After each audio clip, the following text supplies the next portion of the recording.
வாங்கப்பா, இன்னைக்கு சிம்பிளான ஒரு மட்டன் சுக்கா தான் பண்ண போகிறோம். அதுக்கு மட்டன் அலசி எடுத்து வச்சுருக்கேன். குக்கர் வச்சுருக்கேன். குக்கரில் கொஞ்சமாக நெய் போட்டுக்கலாம்.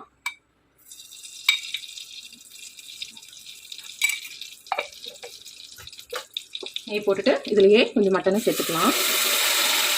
வேக வச்சுக்கலாம். தேவையான அளவு கழுப்பு சேர்த்துக்கலாம். தேவையான அளவு மஞ்சள் சேர்த்துக்கலாம்.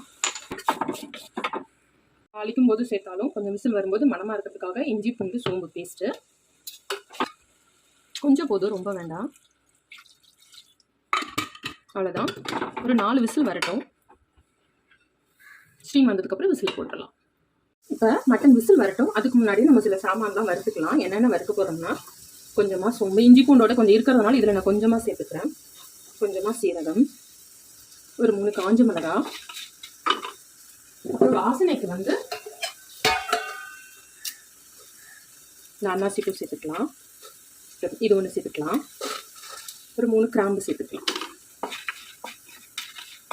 இது கூட கொஞ்சம் பட்டையும் சேர்த்துக்கலாம். இது கூட மிளகு சேர்க்கணும். அப்புறம் தனியா சேர்க்கணும். இந்த முழுசா தனியா இல்லாதனால தனியா பொடி கொஞ்சம் சேர்த்துக்கிறேன். முக்கியமாக அரைக்க வேண்டிய விஷயம் மிளகு, சீரகம், சோம்பு, காஞ்ச மிளகாய், தனியா. அடுப்பை நிறுத்திடலாம். நிறுத்திட்டு ஆற விட்டு மிக்சியில் பவுடர் பண்ணிக்கலாம். குக்கரை விசில் வந்துருச்சு. குக்கரை நிறுத்திடலாம். இப்போ இந்த மசாலாவை மிக்சி ஈரம் இல்லாத ஜாரில் போட்டு அரைச்சிக்கலாம். சூப்பராக பேஸ்ட் ஆயிடுச்சு. நல்ல ஒரு வாசனை. இது பேஸ்ட் பண்ணி எல்லாத்துக்குமே நம்ம போட்டுக்கலாம். வாசனையாக ரொம்ப நல்லா இருக்கும். இப்போ வந்து இந்த கடாயிலே தான் நான் தாளிக்க போகிறேன். கடாயை பற்ற வச்சுக்கலாமா? ஸ்டீம் போயிடுச்சு. திறந்துடலாமா? இப்போ வந்து நம்ம அடுப்பில் தாளிச்சு விட்டு இதை போட வேண்டியது தான். மசாலாலாம் வருத்தம் இல்லையா, அந்த கடாயில் கொஞ்சமாக சமையல் எண்ணெய் சேர்த்துருக்கேன். சேர்த்துட்டு கொஞ்சமாக சின்ன வெங்காயம் கட் பண்ணி வச்சுருக்கேன். சேர்த்துக்கலாம். உப்பு அதில் இருக்கிறதுனால அப்புறம் சாப்பிட்டு பார்த்துட்டு பத்தலைன்னா நம்ம எக்ஸ்ட்ரா சேர்த்துக்கலாம். கொஞ்சமாக அலசி எடுத்த கருவேப்பிலையை போட்டுக்கலாம். கொஞ்சமாக இஞ்சி பூண்டும் சேர்த்துக்கலாம். இது போல் மட்டனை சேர்த்துக்கலாம்.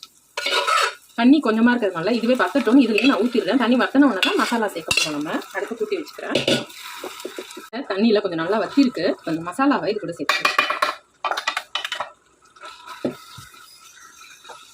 நல்லா அப்படி சுருண்டு வந்தால் மட்டன் சுக்கா ரெடி ஆகிடும்.